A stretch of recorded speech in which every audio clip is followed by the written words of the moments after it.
Hello friends, welcome to my channel tax talks by C Sakshi. यहाँ पर हम tax को इजी वे में समझते हैं। अपनी आईटीआर-यू की सीरीज़ को आगे बढ़ाते हुए हम जिसके बारे में समझ रहे थे, आज हम वही समझ रहे हैं। अगर आपने अपना रिटर्न फाइल नहीं किया है, जो पास्ट फाइनेंशियल ईयर्स हैं उनके लिए, तो ये उनके लिए हेल्पफुल होगा। शुरुआत करते हैं पॉजिटिव थॉट के साथ, जैसे कि हम हमेशा ही करते हैं। जीत और हार आपकी सोच पर निर्भर करती है। मान लो तो हार होगी, ठान लो तो जीत होगी। तो अगर आपको जीतना है तो आप अपने लिए ठान लीजिए, अपने इरादे मजबूत रखिए और किसी की मत सुनिए। बस कोशिश करते रहिए, आपको ज़रूर आपका डिज़ायर रिज़ल्ट मिलेगा। चलिए टॉपिक को स्टार्ट करते हैं आईटीआर-यू के बारे में जो हम पढ़ रहे थे।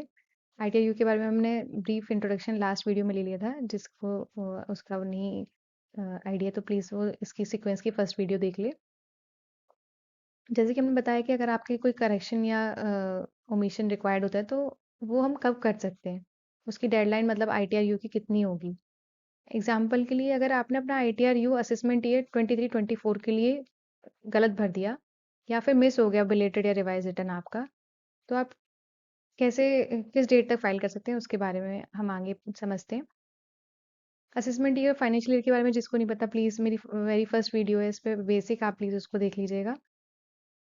तो अब असेसमेंट ये 23, 24, 22 और 23 फाइनेंशियल ईयर के लिए है। तो ये इसकी अपडेटेड डेट क्या होती है? 2 साल का गवर्नमेंट आपको टाइम दे रही है कि आप फाइनेंशियल असेसमेंट ईयर निकलने के बाद अगर असेसमेंट ईयर आपका 31 मार्च 2024 है, तो आप 2 साल असेसमेंट ईयर निकलने के बाद दैट इज़ 31 मार्च 2026 तक आप अपना रिवाइज़ मतलब अपडेटेड रिटर्न फिर से भर सकते हैं।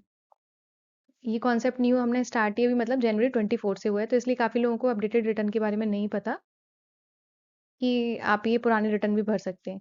तो आइए देखते हैं कि कौन-कौन से लोग इसके लिए एलिजिबल होते हैं। क्या-क्या कंडीशंस हैं जिसमें आप आईटीआर-यू फाइल कर सकते हैं। तो आईटीआर-यू कौन-कौन फाइल कर सकते हैं?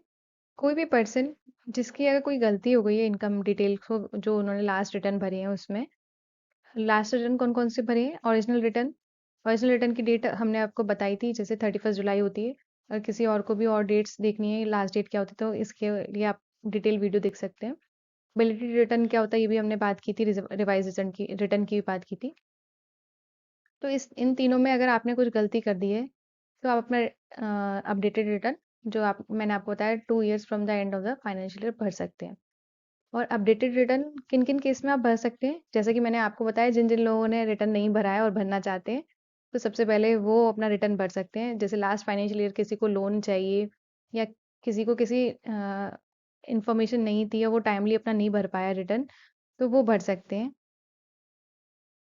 और जिन्होंने कोई गलती कर दी अपनी इनकम को दिखाने में, वो अपना करेक्शन कर सकते हैं अपडेटेड रिटर्न में और उनका अगर बिलेटेड रिटर्न और रिवाइज़ रिटर्न की भी टाइमलाइन जैसे कि 31 दिसंबर 2023 थी, अगर वो निकल गई तो वो लोग इस रिटर्न का यूज़ करके, इस आईटीआर फॉर्म का यूज़ करके अपना रिटर्न अपडेट कर सकते हैं।